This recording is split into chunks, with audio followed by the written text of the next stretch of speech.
Hello, everybody, and welcome back to the whole Bible series. Today, we're being going through the book of Exodus. Uh, we've been going through Genesis the last several weeks. So, if you're just jumping in now, please go back and watch those earlier episodes. So, first, what is Exodus? So, Exodus 1:1 in Hebrew says, Lexham, which means these are the names. And so, this is the title in the Tanakh. During the time of the Septuagint, which is the Greek translation of the Tanakh or the Hebrew Bible, it was changed to the Greek word exodos, which means to go out or to depart. The English translation then of exodos is exodus, which is where we get the word. And our definition of that is a mass departure. Exodus is the second book of the Bible. It is part of the books of the law, or the Pentateuch.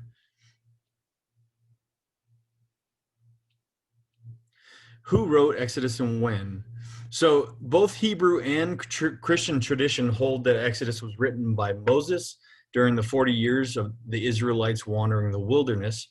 If you want more information on this, please go back to episode 2, where we introduced this topic and discussed it thoroughly. So the book of Exodus is broken into three main parts.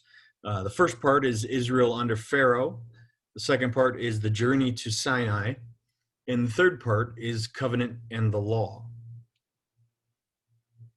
So we'll start with Israel under Pharaoh. So Exodus chapter 1. So just to go back to where we left off, when Israel and his family came into Egypt, they totaled a number of 70 men. And this is where we leave off from there. So Joseph has died, and there has been some time passed, and the people of Israel are still living in the land of Goshen. So chapter 1, verse 8. Now there arose a new king over Egypt who did not know Joseph. And he said to his people, Behold, the people of Israel are too many and too mighty for us. Come, let us deal shrewdly with them, lest they multiply, and if war breaks out, they join our enemies and fight against us and escape from the land. Therefore they set taskmasters over them to afflict them with heavy burdens. They built for Pharaoh store cities, Pithom and Ramses. But the more that they were oppressed, the more they multiplied and the more they spread abroad. And the Egyptians were in dread of the people of Israel. So they ruthlessly made the people of Israel work as slaves and made their lives bitter with hard surface, in mortar and brick, and in all kinds of work in the field. In all their work, they ruthlessly made them work as slaves. Because of great numbers of offspring, Pharaoh was afraid of being overwhelmed by the Hebrews, and so he began ordering that all baby girls would be allowed to live, but all the newborn boys would be thrown into the Nile River. Chapter 2. Moses is born in secret to Levite parents. So these are two people that come from the tribe of Levi under Jacob or Israel. And Moses is born to them, and they secretly keep him. His mom secretly keeps him for a few months, but ultimately decides to put him in a basket in the river to try and save his life. And so that basket is actually found by a daughter of Pharaoh who adopts him as her own. So Moses is raised in Pharaoh's household, and he learns to be an Egyptian. He's raised as an Egyptian, but somehow during that time he comes to know of his Hebrew roots. Chapter 2, verse 11. One day when Moses had grown up, he went out to his people and looked on their burdens, and he saw an Egyptian beating a Hebrew, one of his people. He looked this way and that, and seeing no one, he struck down the Egyptian and hid him in the sand. When he went out the next day, behold, two Hebrews were struggling together. And he said to the man in the wrong, Why do you strike your companion? He answered, Who made you a prince and a judge over us? Do you mean to kill me as you killed the Egyptian? Then Moses was afraid and thought, surely the thing is known. When Pharaoh heard of it, he sought to kill Moses. But Moses fled from Pharaoh and stayed in the land of Midian, and he sat down by a well. Continuing on, chapter 2. So Moses flees from Egypt and lands over here in the land of Midian. You see that circled with the red circle. We've gone over these other areas already. So the two on top, Moab and Ammon, are descendants of Lot. Edom is the descendants of Esau. And the wilderness of Paran is largely encompassed by Ishmaelites. And so Moses flees and he ends up in this land called Midian. And there he meets a priest and he marries the priest's daughter and he has a son. Skip forward to verse 23. During those many days, the king of Egypt died, and the people of Israel groaned because of their slavery and cried out for help. Their cry for rescue from slavery came up to God, and God heard their groaning, and God remembered his covenant with Abraham, with Isaac, and with Jacob. God saw the people of Israel, and he knew. Chapter 3. Now Moses was keeping the flock of his father-in-law, Jethro, the priest of Midian, and he led the flock to the west side of the wilderness and came to Horeb, the mountain of God. We'll pause there for a second. So Moses journeys from Midian into the wilderness here, and he's somewhere in this wilderness when he comes upon what's called Mount Horeb. Verse 2, and the angel of the Lord, we know who that is, we've been talking about him the last few weeks, appeared to him in a flame of fire out of the midst of a bush. He looked, and behold, the bush was burning, yet it was not consumed. And Moses said, I will turn aside to see this great sight, why this bush is not burned. When the Lord saw that he turned aside to see, God called him out of the bush, Moses, Moses. And he said, here I am. Then he said, do not come near, take your sandals off your feet, for the place which you are standing is holy ground. And he said, I am the God of your father, the God of Abraham, the God of Isaac, and the God of Jacob. And Moses hid his face, for he was afraid to look at God. Then the Lord said, I have surely seen the affliction of my people who are in Egypt, and have heard their cry because of their taskmasters. I know their sufferings, and I have come down to deliver them out of the hand of the Egyptians, and to bring them up out of the land to a good and broad land, a land flowing with milk and honey, to the place of the Canaanites, the Hittites, the Amorites, the Perizzites, the Hivites, and the Jebusites. And now behold, the cry of the people of Israel has come to me, and I also have seen the oppression with which the Egyptians oppress them. Come, I will send you to Pharaoh, that you may bring my people, the children of Israel, out of Egypt. But Moses said to God, who am I that I should go to Pharaoh and bring the children of Israel out of Egypt? He said, but I will be with you, and this will be the sign for you, that I have sent you. When you have brought the people out of Egypt, you shall serve God on this mountain. Then Moses said to God, if I come to the people of Israel and say to them, the God of your fathers has sent me to you, and they ask me, what is his name? What shall I say to them? God said to Moses, I am who I am. And he said, say this to the people of Israel, I am has sent me to you. God also said to Moses, say this to the people of Israel, the Lord, the God of your fathers, the God of Abraham, the God of Isaac, the God of Jacob has sent me to you. This is my name forever, and thus I am to be remembered throughout all generations. Go and gather the elders of Israel and say to them, Yahweh, the God of your fathers, the God of Abraham, of Isaac, and of Jacob, has appeared to me, saying, I have observed you and what has been done to you in Egypt. And I promise that I will bring you up out of the affliction of Egypt to the land of the Canaanites, the Hittites, the Amorites, the Perizzites, the Hivites, and the Jebusites, a land flowing with milk and honey.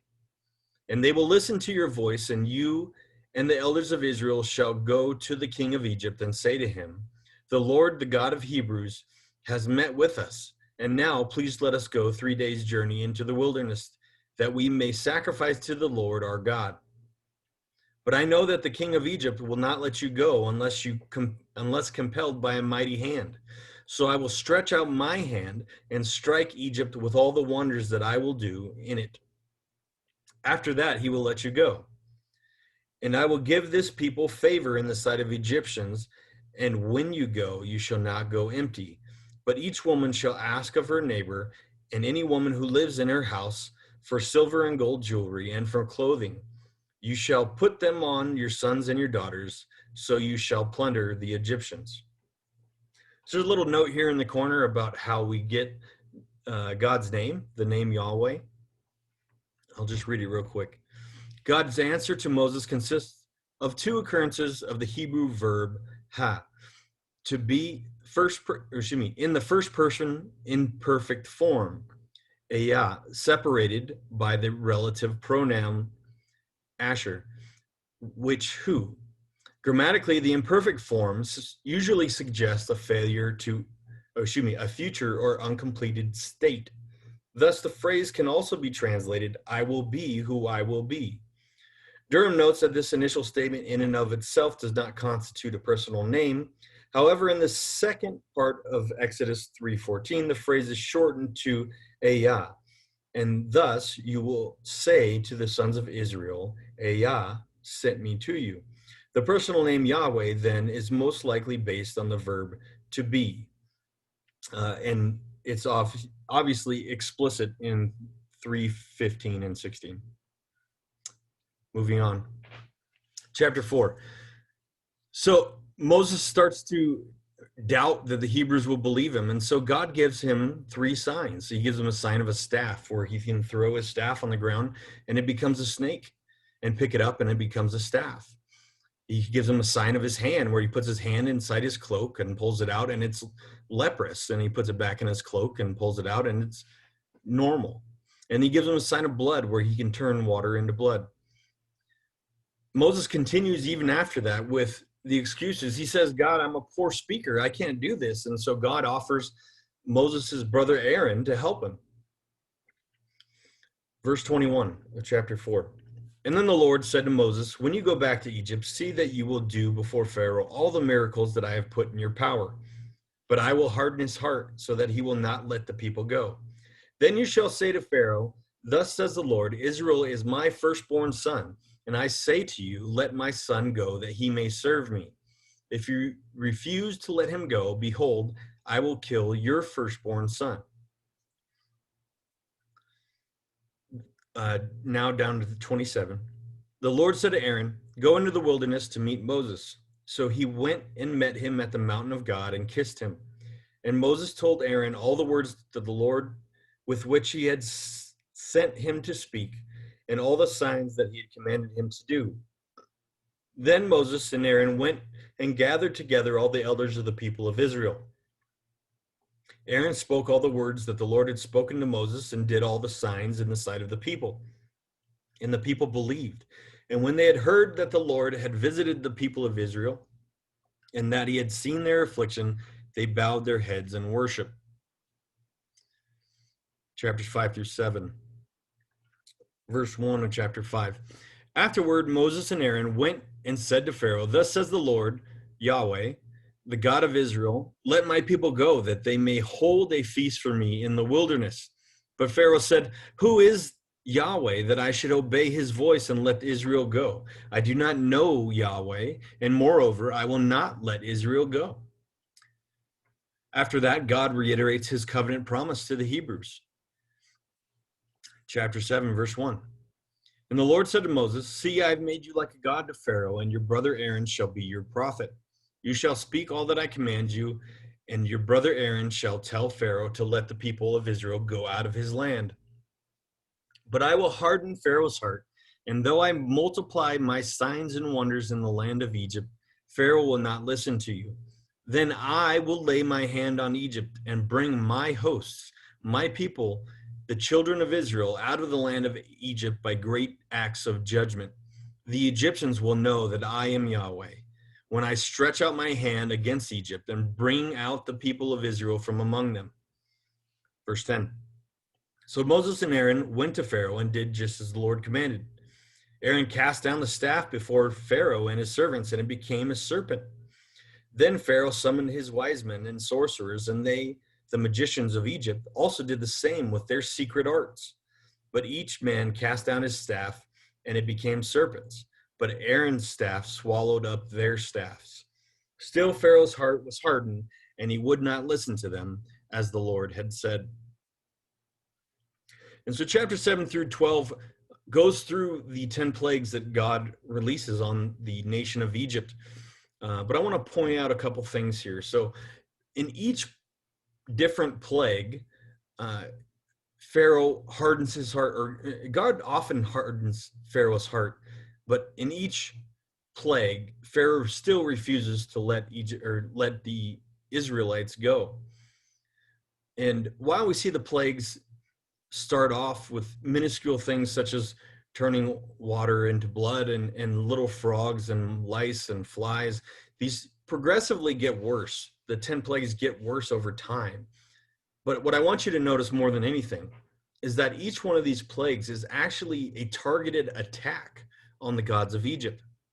So you'll see here in the second column which gods of Egypt are being attacked by Yahweh God in the different plagues. And so, like I said, it starts off small with, their god of water or their frog goddess, but it ends up attacking at the end their god of the sun, their Egyptian sun gods, which are their high gods. And then lastly, an attack on Pharaoh himself, who was a supposed god. And so in doing this, Yahweh God defeats all of the other gods of Egypt. And so let's look at the quote here. The 10 plagues not only ravaged the nation of Egypt, but they are direct attacks against the Egyptian gods. Yahweh God is proving to all the people in the land of Egypt, both Hebrew and Egyptian, that he is the God of gods. They have no power over him. The plagues are a demonstration of Yahweh's power, which no man nor divine being can rival. Chapter 12. This is about the Passover. So here in the left, you'll see a little calendar. This is a Hebrew calendar, an ancient Hebrew calendar. This is just for reference. You can take a look at that as we read. Chapter 12, verse 1. Yahweh said to Moses and Aaron in the land of Egypt, this month shall be the beginning of months. The first month of their year is Nisan, which you'll see on the calendar there, and that's the month that God is referring to. It shall be the first month of the year for you. Tell all the congregation of Israel that on the 10th day of this month, every man shall take a lamb according to their father's houses, a lamb for a household. And if a household is too small for a lamb, then him and his nearest neighbor shall take accordingly the number of persons, according to what each can eat.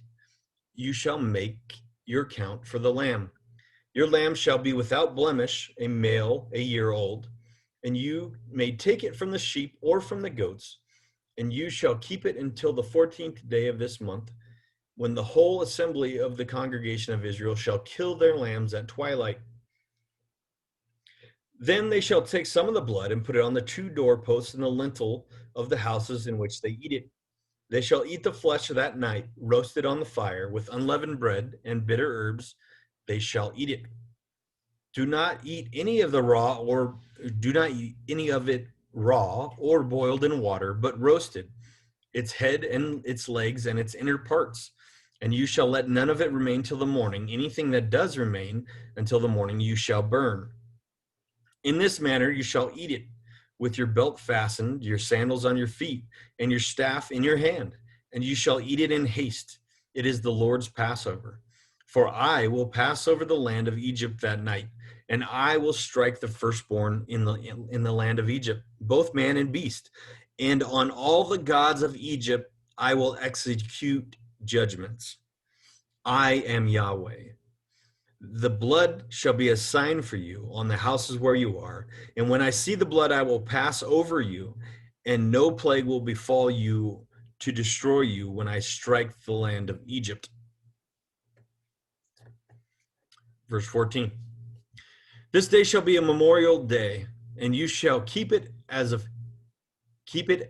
feast to the Lord throughout your generations, as a statute forever. You shall keep it as a feast. 7 days you shall eat unleavened bread. On the first day you shall remove leaven from your houses. For if anyone eats what is leavened from the first day to the seventh, that person shall be cut off from Israel.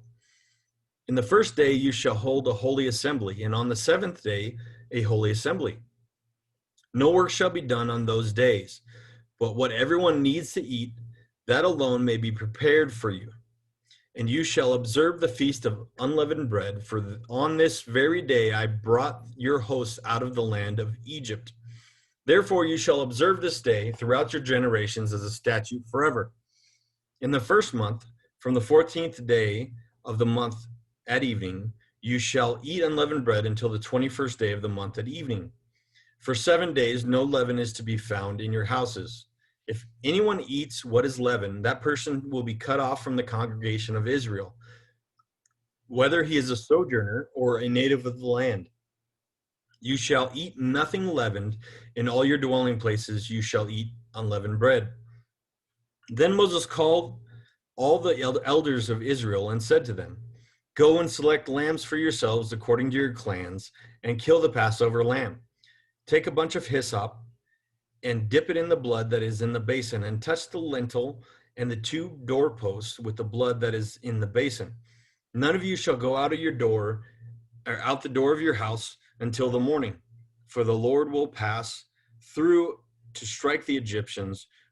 And when he sees the blood on the lintel and the 2 doorposts, the Lord will pass over the door and will not allow the destroyer to enter your houses to strike you. You shall observe this rite as a statute for you and for your sons forever.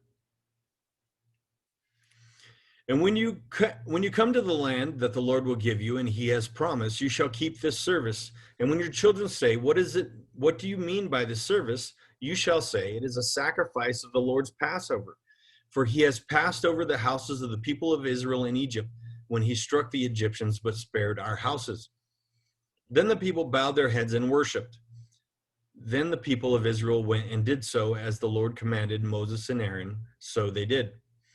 At midnight the Lord struck down all the firstborn in the land of Egypt, from the firstborn of Pharaoh who sat on the throne to the firstborn of the captive who was in the dungeon, and all the firstborn of the livestock. And Pharaoh rose up in the night, he and all his servants and all the Egyptians, and there was a great cry in Egypt, for there was not a house where someone was not dead.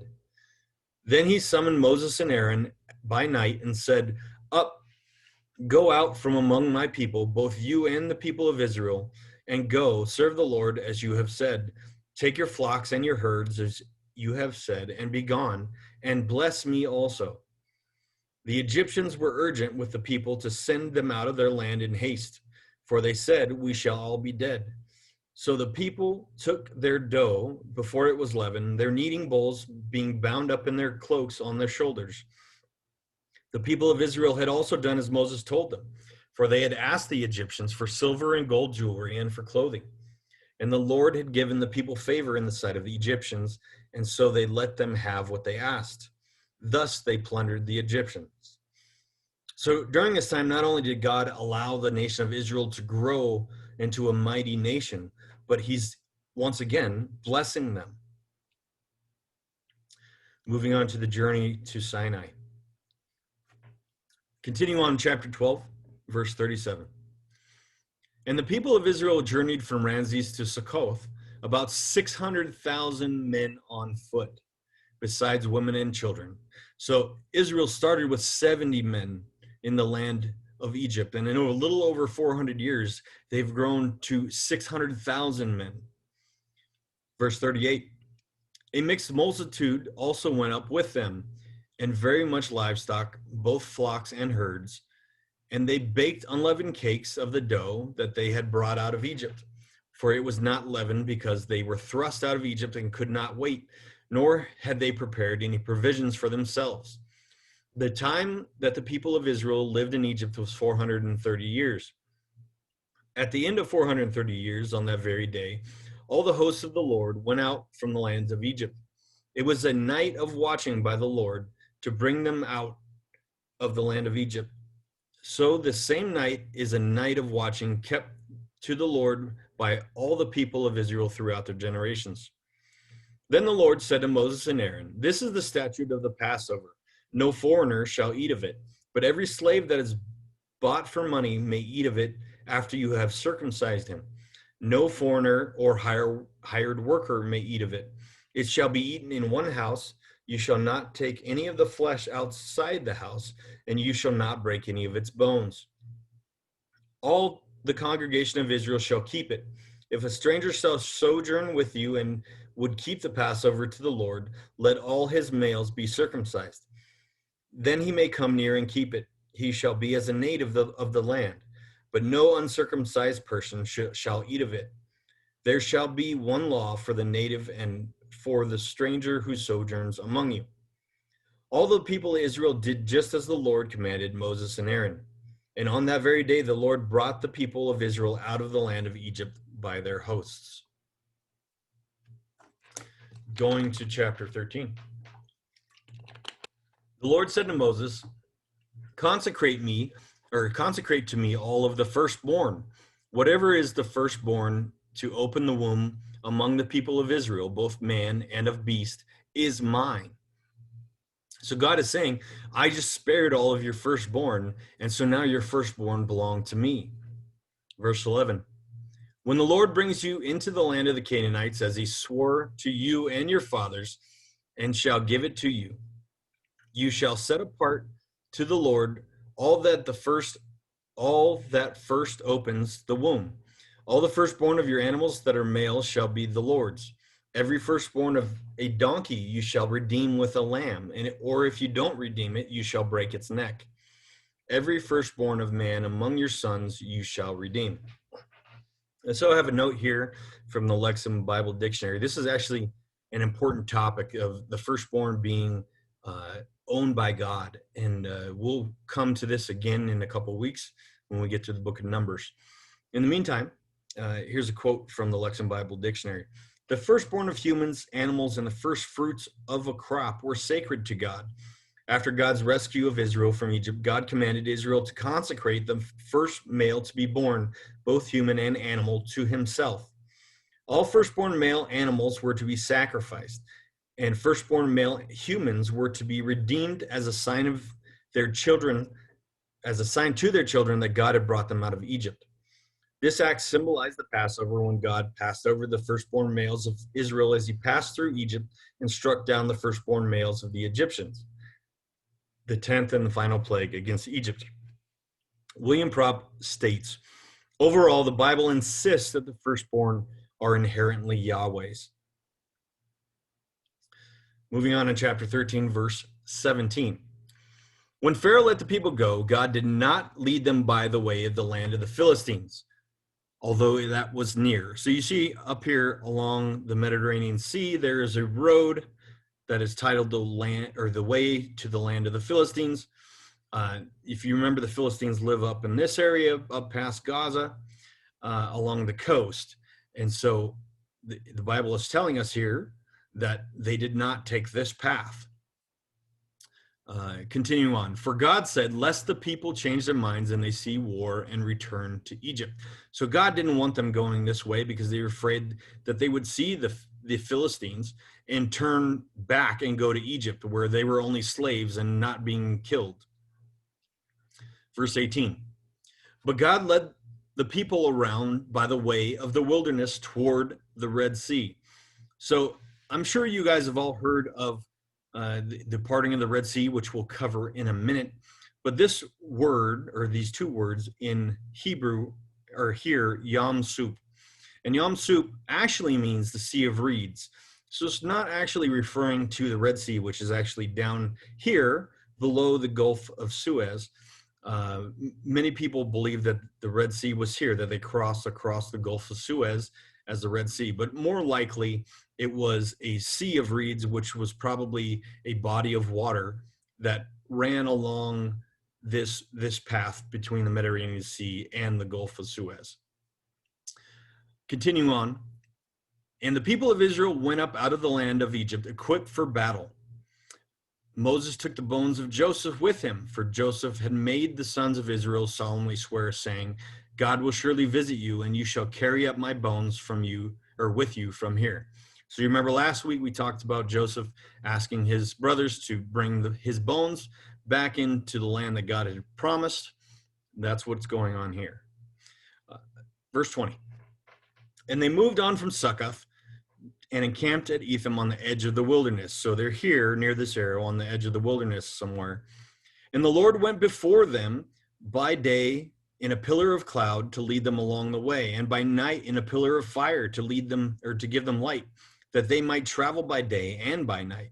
The pillar of cloud by day and the pillar of fire by night did not depart from before the people. So I want you to see here that this is God's presence, right? Yahweh went before them in a pillar of cloud and a pillar of fire. So Yahweh has followed through on his promise to lead them out of Israel, to be with them. His presence is with them. Moving on, chapter 14.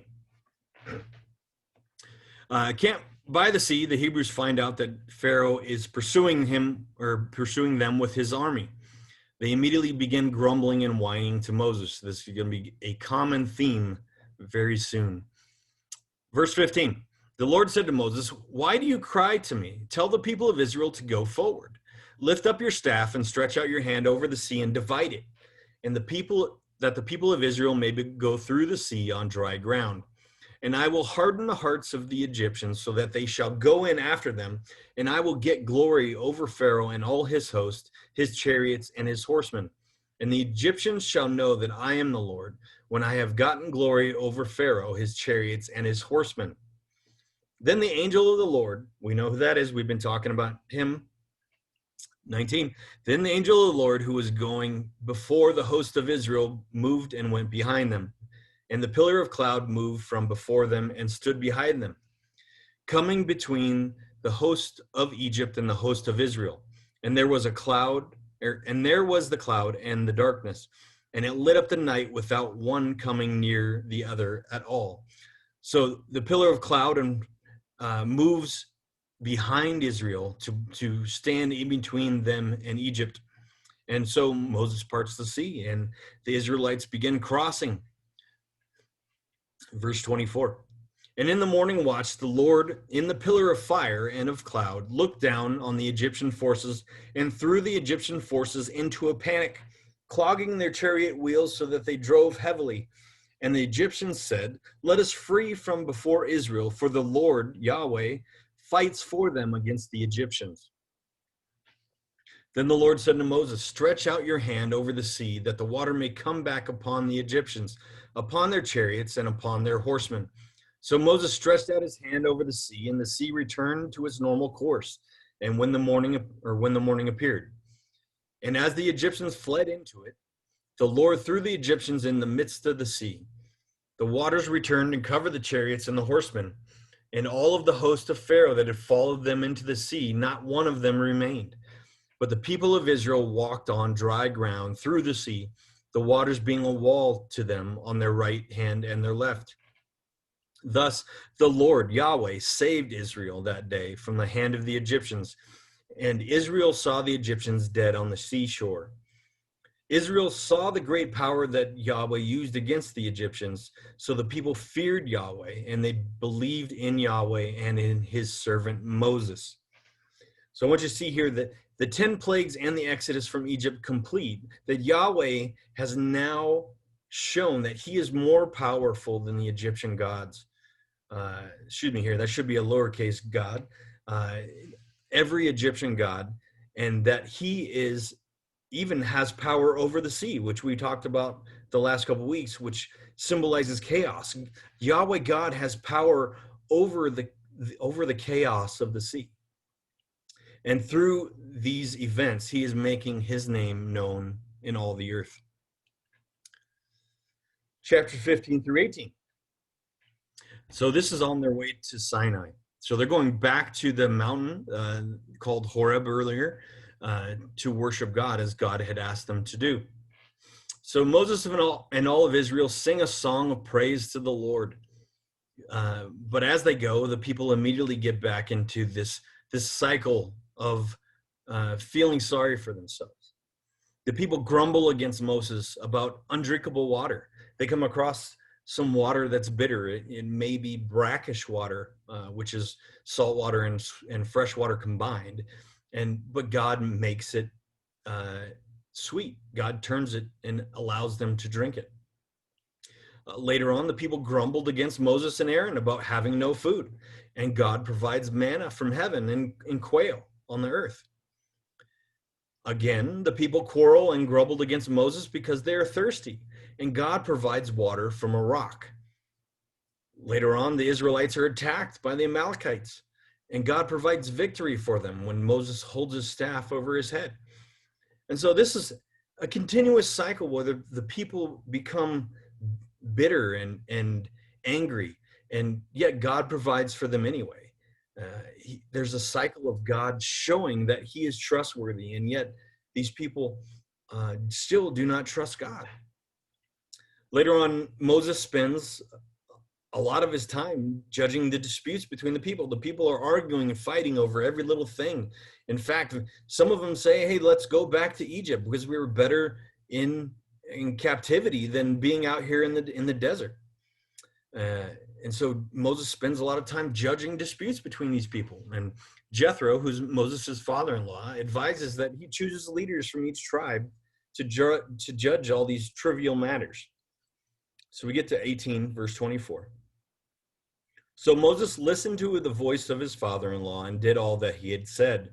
Moses chose able men out of all Israel and made them heads over people, chiefs of thousands, of hundreds, of fifties, and of tens. And they judged the people at all times. Any hard case they brought to Moses, but any small matter they decided themselves. Then Moses let his father-in-law depart, and he went away to his own country. And now we get to the third and final portion of the book of Exodus, the covenant and the law. Chapter 19. So they finally arrive at Mount Sinai. Verse 1. On the third new moon, after the people of Israel had gone out of the land of Egypt, on that day they came to the wilderness of Sinai. They set out from Rephidim and came to the wilderness of Sinai, where they encamped in the wilderness. There Israel encamped before the mountain, while Moses went up to God.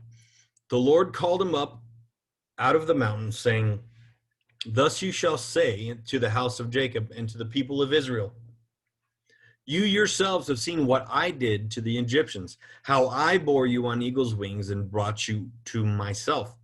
Now, therefore, if you will indeed obey my voice and keep my covenant, you shall be my treasured possession among all peoples, for all the earth is mine, and you shall be to me a kingdom of priests and a holy nation.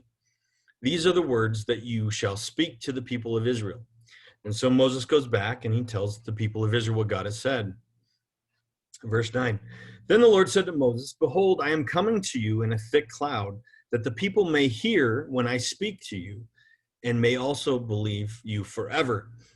And so God comes in the form of a cloud that sits on top of the mountain, so the people recognize his presence. Verse 16. On the morning of the third day, there were thunders and lightnings and a thick cloud on the mountain and in a very loud trumpet blast, so that all the people in the camp trembled. Then Moses brought the people out of the camp to meet God, and they took their stand at the foot of the mountain. Now Mount Sinai was wrapped in smoke because the Lord had descended on it in fire. The smoke of it went up like the smoke of a kiln, and the whole mountain trembled greatly. And as the sound of the trumpet grew louder and louder, Moses spoke, and God answered him in thunder. Yahweh came down on Mount Sinai. So here we have God being in human form again. He's coming down. This is anthropomorphic language of God having a physical being on earth. The Lord, Yahweh, came down on Mount Sinai to the top of the mountain, and Yahweh called Moses to the top of the mountain, and Moses went up. Then we get the 10 Commandments. So God gives the 10 Commandments verbally to Moses. And so let's go over those real quick. Verse 1 of chapter 20. And God spoke all these words, saying, I am the Lord your God who brought you out of the land of Egypt, out of the house of slavery. You shall have no other gods before me. You shall not make for yourself a carved image or any likeness of anything that is in the heaven above, or that is on the earth below, or that is in the water under the earth. You shall not bow down to serve them, or excuse me, you're not bound down to them or serve them, for I, Yahweh, am your God, am jealous, visiting the iniquity of the fathers on the children to the third and the fourth generation of those who hate me, but showing steadfast love to thousands of those who love me and keep my commandments. You shall not take the name of the Lord of your God in vain, for the Lord will not hold him guiltless who takes his name in vain. Remember the Sabbath day and keep it holy. 6 days you shall labor and do all your work, but the seventh day is the Sabbath to the Lord your God. Honor your father and mother, that your days may be long in the land that the Lord is giving you. You shall not murder. You shall not commit adultery. You shall not steal. You shall not bear false witness against your neighbor. You shall not covet your neighbor's house. You shall not covet your neighbor's wife. Or his male servant, or his female servant, or his ox, or his donkey, or anything that is your neighbor's. So what I want you to see here, we're not going to spend a lot of time here on the 10 Commandments because it's a whole episode in itself, which we may come to at some point. If you have questions about this, please leave comments below, or from my group. We'll talk about it later on during the question and answer time. What I want you to see is the first 4 commandments actually have to do with our relationship with God. That in order to maintain a right relationship with God, we have to keep these 4 commandments.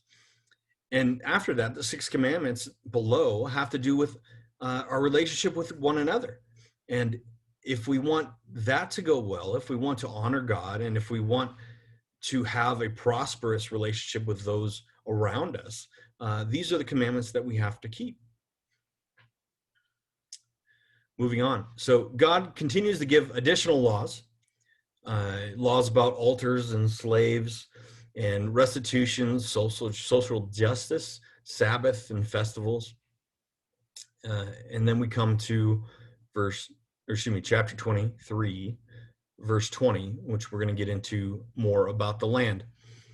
Behold, I send an angel before you to guard you on the way and bring you to the place that I have prepared. Pay careful attention to him and obey his voice. Do not rebel against him, for he will not pardon your transgression, for my name is in him. But if you carefully obey his voice and do all that I say, then I will be an enemy to your enemies and an adversary to your adversaries. When my angel goes before you and brings you to the Amorites and the Hittites and the Perizzites and the Canaanites, the Hivites and the Jebusites, I will blot them out. You shall not bow down before their gods, nor serve them, nor do as they do, but you shall utterly overthrow them and break their pillars in pieces. You shall serve the Lord your God, and he will bless your bread and your water, and I will take your sickness away from among you. None shall miscarry or be barren in your land. I will fulfill the number of your days.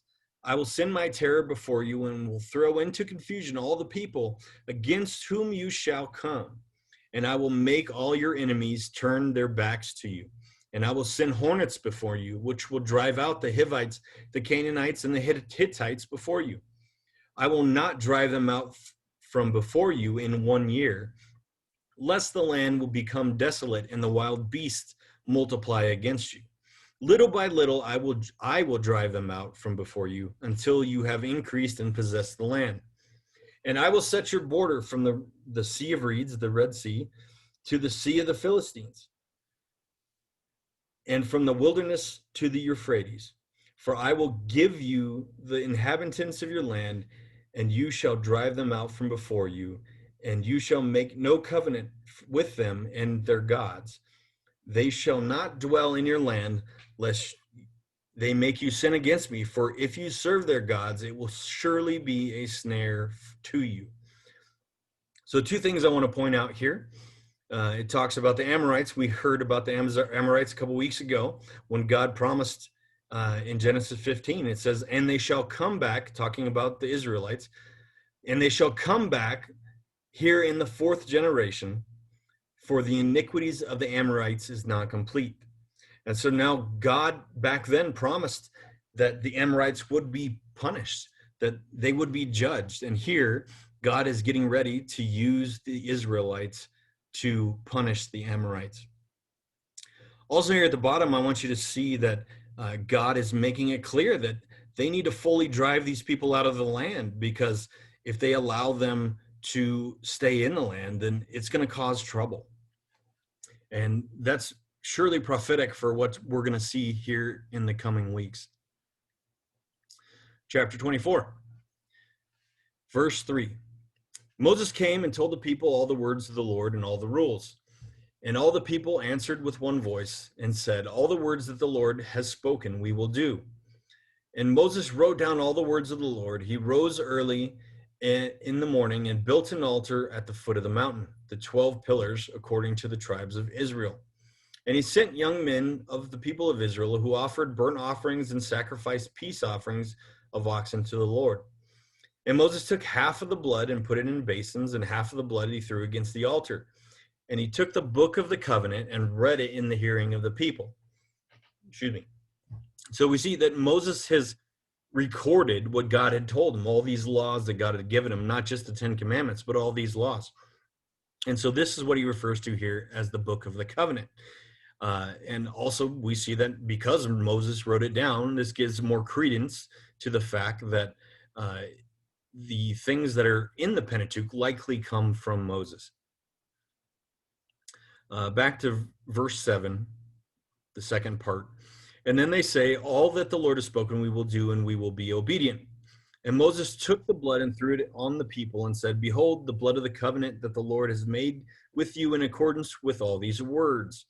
Then Moses and Aaron, Nadab and Abihu, which are two of Aaron's sons, and the 70 elders of Israel went up, and they saw the God of Israel. Again, they have to be able to see him, so he's in some sort of physical form. There was under his feet, as it were, a pavement of sapphire stone, like the very heaven for clearness. And he did not lay a hand on the chief men of the people of Israel. They beheld God and ate and drank. The Lord said to Moses, come up to me on the mountain and wait there, that I may give you the tablets of stone with the law and the commandment which I have written for their instruction. So Moses rose with his assistant Joshua, which will become important later. And Moses went up into the mountain of God. And he said to the elders, wait here for us until we return to you. And behold, Aaron and Hur are with you. Whoever has a dispute, let him go to them. Then Moses went up on the mountain, and the cloud covered the mountain. The glory of the Lord dwelt on the Mount Sinai, and the cloud covered it 6 days. And on the seventh day he called to Moses out of the midst of the cloud. Now the appearance of the glory of the Lord was like a devouring fire on the top of the mountain in the sight of all the people of Israel. Moses entered the cloud and went up on the mountain. And Moses was on the mountain 40 days and 40 nights. So two things I want you to see here. Number one, we talked about elements of a covenant a couple weeks ago. And again, we have those same elements of the covenant, which begin here in chapter 24 and get finished here shortly after. Also, we notice here that Moses is on the mountain for 40 days and 40 nights. I don't know that there is necessarily a specific reason that this is notated so often, but I'm sure you can think of something else, 40 days and 40 nights. It rained for 40 days and 40 nights with Noah, and Jesus was also tempted in the wilderness for 40 days and 40 nights. So this is a common theme that runs through the Bible. Moving on, chapters 25 through 31. So God gives his instructions for worship. God gives Moses instructions on all the items to be involved in his worship. So he tells him all the building materials that he wants to use. He tells him exactly how to build the things. He gives him sizes and instructions for building the Ark of the Covenant and bread table and the lampstand and so on and so forth. All these things, they're very meticulous in what God wants involved in his worship. And so God lists all these things for Moses so that he can do them properly to glorify God. And we come to chapter 31 and verse 12. And the Lord said to Moses, you are to speak to the people of Israel and say, above all, you shall keep my Sabbaths, for this is a sign between you throughout your generations, that you may know that I, Yahweh, sanctify you. You shall keep the Sabbath because it is holy to you. Everyone who profanes it shall be put to death. Whoever does any work on it, that soul shall be cut off from among his people. 6 days shall the work be done, but the seventh day is a Sabbath of solemn rest, holy to the Lord. Excuse me. Whoever does any work on the Sabbath shall be put to death. Verse 18. And he, talking about God, gave to Moses, when he had finished speaking with him on Mount Sinai, 2 tablets of the testimony, tablets of stone, written with the finger of God. And so here we see the sign of the covenant and the consequences for those who break it. So we have all of the elements of covenant. God is reiterating his covenant with Moses, the covenant that he had promised to Abraham. Chapter 32. When the people saw that Moses had delayed coming down from the mountain, the people gathered themselves together and to Aaron and said to him, up, make us gods who shall go before us. As for this Moses, the man who brought us up out of the land of Egypt, we do not know what has become of him. So Aaron said to them, take the rings of gold that are in your ears, or in the ears of your wives, your sons, and your daughters, and bring them to me. Excuse me. So that all the people took off their rings of gold and that were in the ears and brought them to Aaron. And he received the gold from their hand and fashioned it with a graving tool and made a golden calf. And they said, these are your gods, O Israel, who brought you up out of the land of Egypt. When Aaron saw this, he built an altar for it, and Aaron made a proclamation and said, tomorrow shall be the feast of the Lord. And they rose up early the next day and offered burnt offerings and brought peace offerings. And the people sat down to eat and drink and rose up to play. So less than 50 days after they get the 10 Commandments, the people, again, are already turning their back on God. They're grumbling and they're upset and they want their own gods. And so they have already broken the 10 Commandments. Verse 7. And the Lord said to Moses, go down, for your people, whom you brought up out of the land of Egypt, have corrupted themselves. They have turned aside quickly out of the way that I commanded them. They have made for themselves a golden calf and have worshipped it and sacrificed it to say, and said, these are your gods, O Israel, who brought you up out of the land.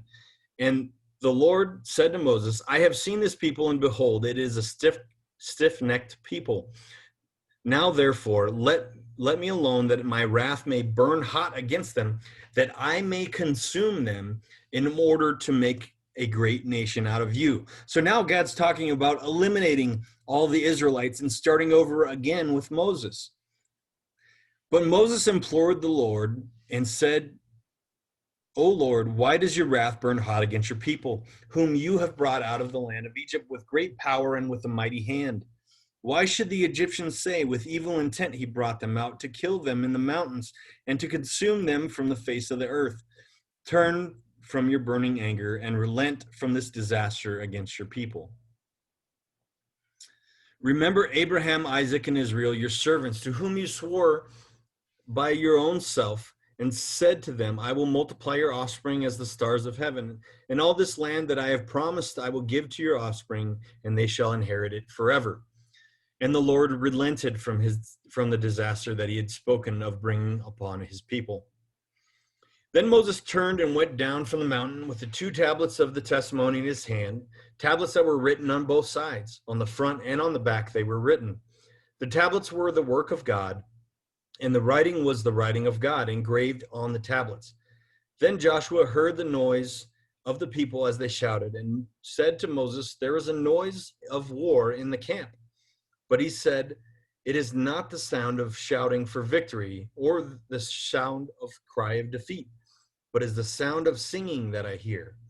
And as soon as he came near the camp and saw the calf and the dancing, Moses' anger burned hot, and he threw the tablets out of his hand and broke them at the foot of the mountain.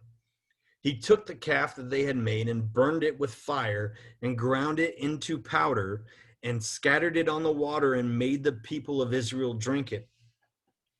The next day Moses said to the people, "You have sinned a great sin, and now I will go up to the Lord. Perhaps I can make atonement for your sin." So Moses returned to the Lord and said, "Alas, this people has sinned a great sin. They have made for themselves gods of gold.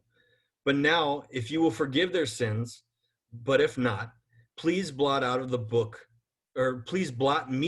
book that you have written." But the Lord said to Moses, "Whoever has sinned against me, I will blot out of my book." So we recently talked about believing loyalty.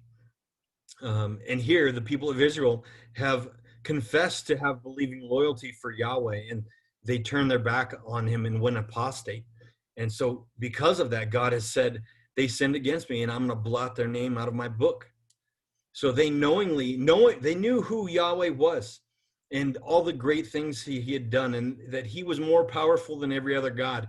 And yet they turned their back on him. And so he says he's going to blot them out of his book. "But now go, lead the people to a place which I have spoken to you. Behold, my angel shall go before you. Nevertheless, in the day that I visit, I will visit their sin upon them." Then the Lord sent a plague against the people because they made the calf, the one that Aaron made. Chapter 33. We're going to be talking about the tabernacle and the glory of God here. But first, we're going to start off with the tent of meeting. So we're going to go to verse 7 of chapter 33. "Now Moses used to take a tent and pitch it on the outside of camp, far from the camp, and he called it the tent of meeting. And everyone who sought the Lord would go out to the tent of meeting, which was outside the camp. Whenever Moses went to the tent, all the people would rise up, each would stand at his tent door and watch Moses until he had gone into the tent. When Moses entered the tent, the pillar of cloud would descend and stand at the entrance of the tent, and the Lord would speak with Moses. And when all the people saw the pillar of cloud standing at the entrance of the tent, all the people would rise up to worship, each at his tent door. Thus the Lord, Yahweh, used to speak to Moses face to face, as a man speaks to his friend. When Moses turned into the camp, his assistant Joshua, the son of Nun, a young man, would not depart from the tent." Verse 17. "And the Lord said to Moses, this very thing that I have spoken I will do, for you have found favor in my sight, and I know you by name." Moses said, "Please show me your glory." And he said, "I will make all my goodness pass before you, and will proclaim before you my name, the Lord, Yahweh. And I will be gracious to whom I will be gracious, and I will show mercy on who I will show mercy. But," he said, "you cannot see my face, for man shall not see me and live." So you have an apparent contradiction here where Yahweh is speaking to Moses face to face, but yet in verse 20 he says, "You cannot see my face, for a man cannot see me and live." And so here we have more evidence for the angel of the Lord, the Yahweh human figure. Moving on, chapter 34. "So Moses makes new stone tablets and takes them up to God, and God writes on them to replace the ones that Moses had broken." Down to verse 11. "Observe what I command you this day. Behold, I will drive out before you the Amorites, the Canaanites, the Hittites, the Perizzites, the Hivites, and the Jebusites. Take care lest you make a covenant with the inhabitants of the land which you go, lest it become a snare in your midst. You shall tear down their altars and break their pillars and cut down their Asherim. For you shall worship no other God, for the Lord, whose name is jealous, is the jealous God. lest you make a covenant with the inhabitants of the land, and when they whore after their gods and sacrifice to their gods, and you are invited, you eat of his sacrifice, and you take their daughters for your sons, and their daughters whore after their gods, and make your sons whore after their gods. On the left here, we have an example of an Asherah pole, and that's what he's referring to up here in the Asherim. This is a worship site that would be throughout the land of Canaan where they would go to worship their gods. And so they would erect a pole, sometimes something ornate such as this, and other times it would just be a pole that served as a phallic symbol that they would go and worship to try to have good things happen in their land. And so God is saying, when you go to these places, you're going to tear down these poles. You're going to destroy their gods. Down to verse 29. When Moses came down from Mount Sinai with the 2 tablets of testimony in his hand as he came from the mountain, Moses did not know that the skin of his face shone because he had been talking with God. Aaron and the people of Israel saw Moses, and behold, his skin of his face shone, and they were afraid to come near him. But Moses called to them, and Aaron and all their leaders of the congregation returned to him, and Moses talked to them. Afterward, all the people of Israel came near, and he commanded them all that the Lord had spoken to him on Mount Sinai. And when Moses had finished speaking to them, he put a veil over his face. Whenever Moses went in before the Lord to speak with him, he would remove the veil until he came out. And when he came out and told the people of Israel that what he was commanded, the people of Israel would see the face of Moses. The skin of Moses' face was shining. And Moses would put the veil over his face again until he went in to speak with him. So here, more than anything in this part, we see that Moses' face is shining with the glory of the Lord. So he's beholding the glory of Yahweh. And when he comes out, his face is shining. This is important for 2 reasons. Number one, here in the passage, we see that every time Moses would come out, his face would be shining. And so that way the people would know that he was actually talking with God.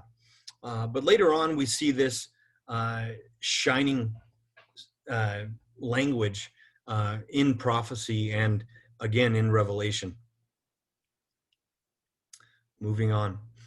So chapters 34 through 40 are really about talking about the tabernacle. So Moses takes donations from the people for the tabernacle. He takes silver and gold and all these different things that God had wanted, all these different components. And so he takes those and he used these skillful people, and they begin construction on the tabernacle.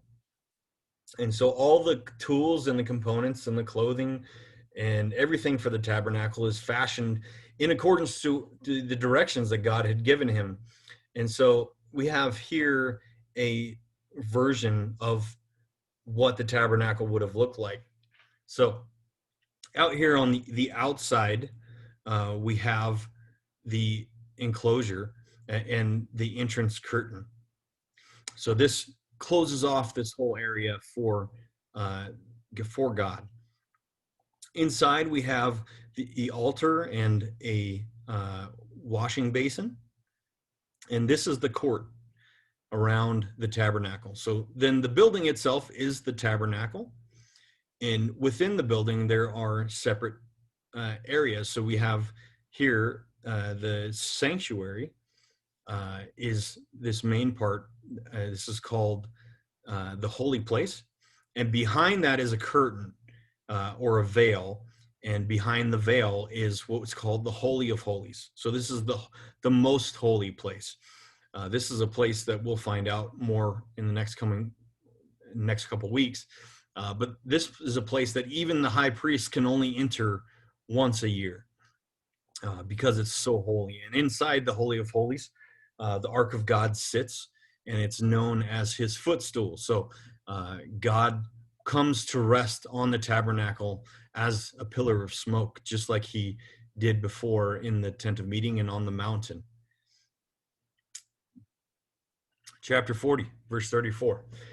Then the cloud covered the tent of meeting, and the glory of the Lord filled the tabernacle. And Moses was not able to enter the tent of the meeting because the cloud settled on it, and the glory of the Lord filled the tabernacle. Throughout all their journeys, wherever the cloud was taken up from over the tabernacle, the people of Israel would set out. But if the cloud was not taken up, and they did not set out till the day that it was taken up. For the cloud of the Lord was on the tabernacle by day, and fire was in it by night, in the sight of all the house of Israel throughout all their journeys. So what I want you to get out of this is the people are moving on now from Sinai and headed toward the promised land. But God would direct their path. So when he would lift up his pillar of smoke from the tabernacle, they would move. And when he would rest it, they would set up the tabernacle and stay there until God was ready to move again. But I want you to see a couple things. Here, there's a quote here on the left from the Lexham Bible Dictionary. It says, God's covenant with the Israelites was manifested through the tabernacle and the temple. Tabernacle traditions show God's indwelling and transcendence. These views complement each other, demonstrating that God, who is inaccessible and transcendent, has made himself available to his people. So what I want you to get out of this is we've seen since the people left Egypt that God's presence has been with them the whole time. God's presence is dwelling with them. And in fact, we'll see throughout the Bible that God's presence equals the blessing of his covenant promise. All right. And through the Old Testament, we'll see that God's presence dwells until the time when God removes his presence and Israel is judged and they get taken out of the land. So God's presence is tied both to the land and to this here, the pillar of smoke and the pillar of fire. And later on, we see this promise come to us through the Holy Spirit, where God's presence is with us as believers. And with that comes the blessing of his covenant promise. So that's the book of Exodus. If you have any questions, please write them down below or reach out to me and we'll be happy to talk about that. Next week, we'll move on to Leviticus, and I hope to see you there. Have a great week.